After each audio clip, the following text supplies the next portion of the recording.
All right, today we're tackling something huge. I mean, a potential revolution that could completely reshape how we think about money. We're talking about blending the ancient, rock-solid stability of gold with the wild speed of modern tech. So let's dive right in. So let's start with a really simple question. Why is any of this even a conversation? Well, have you noticed that your money just doesn't seem to stretch as far these days? It's not in your head. The US dollar has lost a whopping 20% of its buying power in just the last 5 years. Think about that. That's a massive chunk of your savings, your budget, just gone. And it's largely because of things like massive money printing and costs going through the roof. This isn't just some abstract number on a chart, it's a real problem hitting real wallets, and not just in the US, but all over the world. Okay, so to really get our heads around this huge shift, here's the roadmap for our explainer. First, we'll look at why your money is losing value. Then, we'll talk about gold, stable but kind of clunky. After that, the digital gold solution. We'll meet the pioneers who are already doing this, see how it's shaking up global politics, and finally, figure out what it all means for the future of your wallet. All right, let's jump right into section 1. Your money is losing value. We need to understand exactly why traditional currencies are in such a tough spot right now. So, the money most of us use every day is what's called fiat currency.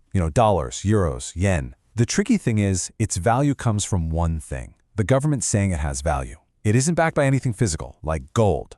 And right now, that system is under some serious pressure. We're talking about crippling inflation, mountains of debt, and just general instability. It's a perfect storm that's shaking the whole financial world to its core. And as we just saw, even the mighty US dollar isn't safe. Now check this out, because this is where it gets really wild. If you want to know how serious this is, just look at what governments themselves are doing. They are buying gold like there's no tomorrow. Central banks around the world are snapping up over 1,000 tons of it every single year. To put that in perspective, that's roughly a third of all the new gold mined on the entire planet. It's a huge signal, basically a vote of no confidence in the very paper money they're in charge of. And look, if things are getting shaky for the big players, you can only imagine what it's like for smaller countries. For them, the pain is just on another level. We're talking about hyperinflation that can destroy a person's life savings, well, literally overnight. Their currencies are so unstable that it makes doing business with other countries a nightmare. And for millions of ordinary people, something as simple as sending money home to their family gets eaten up by insane fees and can take forever. It's a broken system. So all of this brings us to section 2. When the money in your pocket starts to feel shaky, where have people always turned for safety? For thousands of years, the answer has been gold. But as we're about to see, this ancient safe haven is facing a very modern problem. And for good reason, right? For something like 5,000 years, gold has been the place to store your wealth. Think about it. It's recognized everywhere, there's only so much of it on Earth, and it has outlasted every single paper currency that has ever existed. This quote really says it all. It's the original safe harbor in a financial storm. Okay, but here's the big but.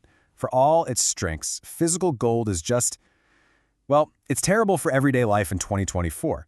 I mean, you can't exactly walk into a coffee shop and shave off a piece of a gold bar to pay for your latte, right? It's heavy, it's a pain to divide up for small purchases, and keeping it safe is expensive. So, what we're left with is this paradox.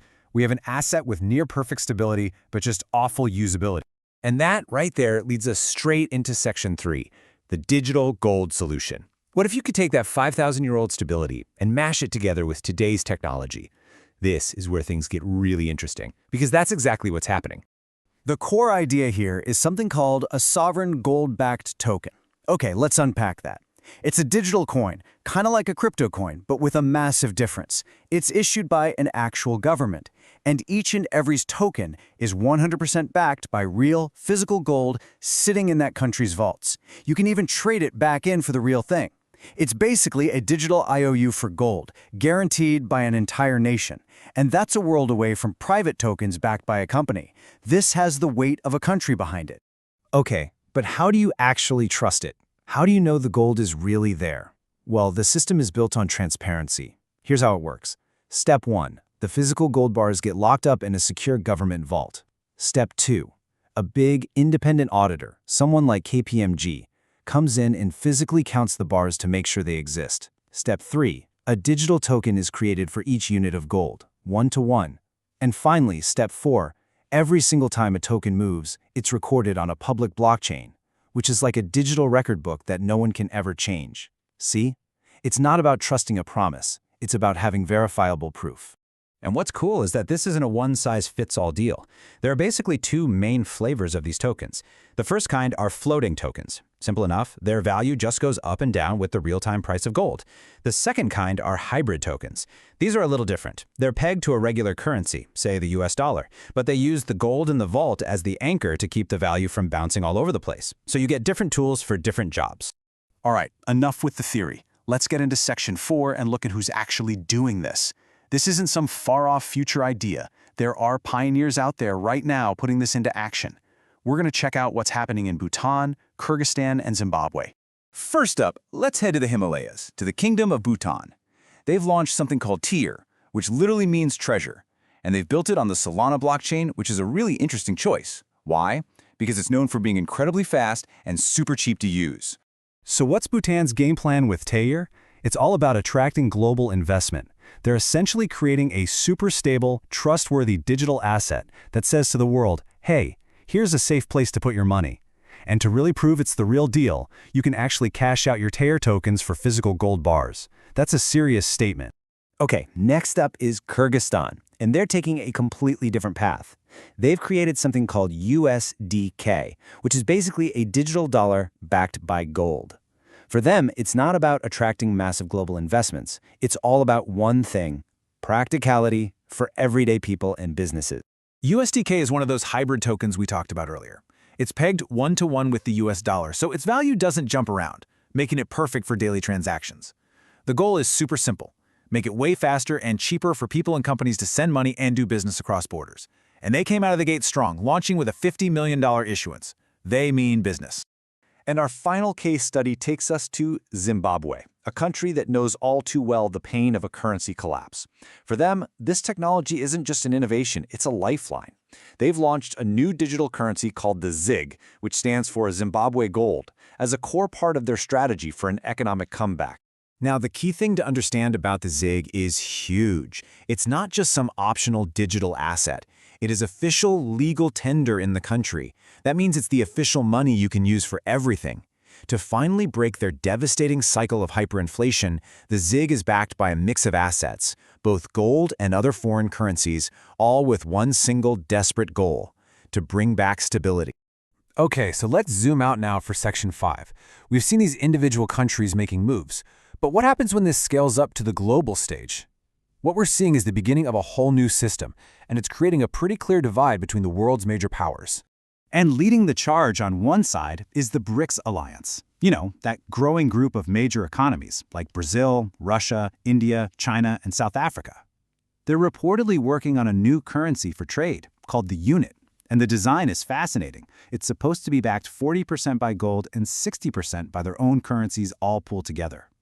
The goal here is anything but subtle. It's to build a direct alternative to the US dollar for global trade. So you can really see the two camps forming.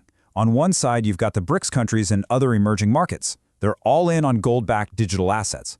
Why? For stability and, this is a big one, to become independent from systems like SWIFT, which pretty much controls how money moves around the globe. Then on the other side, you have the US and the EU. They're going a different route, focusing on what they call central bank digital currencies, or CBDCs. That's basically just a digital dollar or a digital euro. They argue that gold is too volatile, so they're sticking with what they know. Two very different visions for the future of money. Which brings us to our final section, and it's the big one: the future of your wallet. Let's pull everything together and look at the 3 big reasons why this whole thing is happening and why it's happening now. So why are so many governments suddenly jumping on this bandwagon? It really boils down to 3 powerful advantages. First, there's transparency. This isn't money based on a promise. It's backed by real physical gold that anyone can verify is there. Second is portability. You can zip value across the planet in seconds, any time of day, any day of the week. And third, and maybe most important, is protection. It's a genuine defense against having your savings eaten away by inflation. And I think this quote really captures the entire idea perfectly. Governments are taking the ancient, rock-solid stability of gold and mixing it with the crazy speed and efficiency of modern blockchain technology. It's really the best of both worlds, marrying something that's been trusted for millennia with technology that's defining our future. So, make no mistake, this isn't just a trend, it's accelerating. From Bhutan to Zimbabwe, from the BRICS nations on down, countries are actively building a parallel financial system, one that's based on real, tangible assets. It's not a future prediction, it's happening as we speak. And all of that leaves us with one final massive question. Are we witnessing the beginning of a true monetary revolution?